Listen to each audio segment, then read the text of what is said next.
ज्ञान की रोशनी। गांव के एक छोटे से घर में अजय नाम का एक लड़का रहता था। उसकी माँ विमला देवी एक मेहनती महिला थी जो दिन रात मेहनत करके अपने बेटे की परवरिश करती थी। अजय की उम्र 14 साल थी और वह बहुत ही होनहार और मेहनती छात्र था। यह educational story in Hindi Ajay और उसकी माँ की संघर्ष और सफलता की कहानी है। अजय का सपना था कि वह एक दिन इंजीनियर बने और अपने गांव का नाम रोशन करे, लेकिन उसकी आर्थिक स्थिति बहुत खराब थी। उसके पास किताबें खरीदने के पैसे नहीं थे और न ही पढ़ाई के लिए उचित सुविधाएं। लेकिन अजय ने हार नहीं मानी और अपनी मां के साथ मिलकर अपने सपनों को साकार करने का निर्णय लिया। यह educational story in Hindi Ajay की मेहनत और संघर्ष की कहानी है। अजय हर दिन स्कूल जाता और वहां से जो कुछ भी सीखता उसे घर आकर दोहराता। रात को जब सभी सो जाते तो अजय एक स्ट्रीट लाइट के नीचे बैठकर पढ़ाई करता।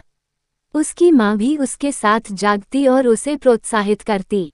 यह एजुकेशनल स्टोरी हिंदी अजय की माँ के त्याग और समर्पण को दर्शाती है। समय बीतता गया और अजय ने अपनी मेहनत से अच्छे अंकों के साथ स्कूल की परीक्षा पास कर ली। उसने इंजीनियरिंग कॉलेज में दाखिला लिया और वहां भी अपनी मेहनत और लगन से सभी को प्रभावित किया। उसकी मां का सपना साकार हो रहा था और अजय ने अपने सपनों को हकीकत में बदलने का हर संभव प्रयास किया। यह educational story in Hindi Ajay की सफलता की यात्रा को दर्शाती है।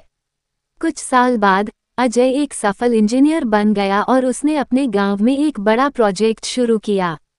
उसने गांव के लोगों के लिए नई सड़कें, स्कूल और अस्पताल बनवाए।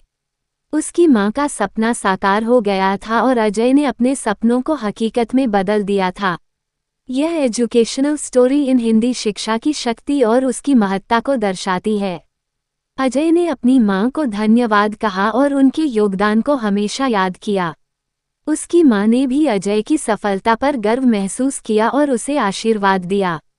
ये स्टोरीज फॉर किड्स हिंदी शिक्षा के महत्व और उसकी परिवर्तनकारी शक्ति को दर्शाने वाली है। इस प्रकार यह एजुकेशनल स्टोरी इन हिंदी सभी के दिलों में बस गई और एक प्रेरणा स्रोत बन गई।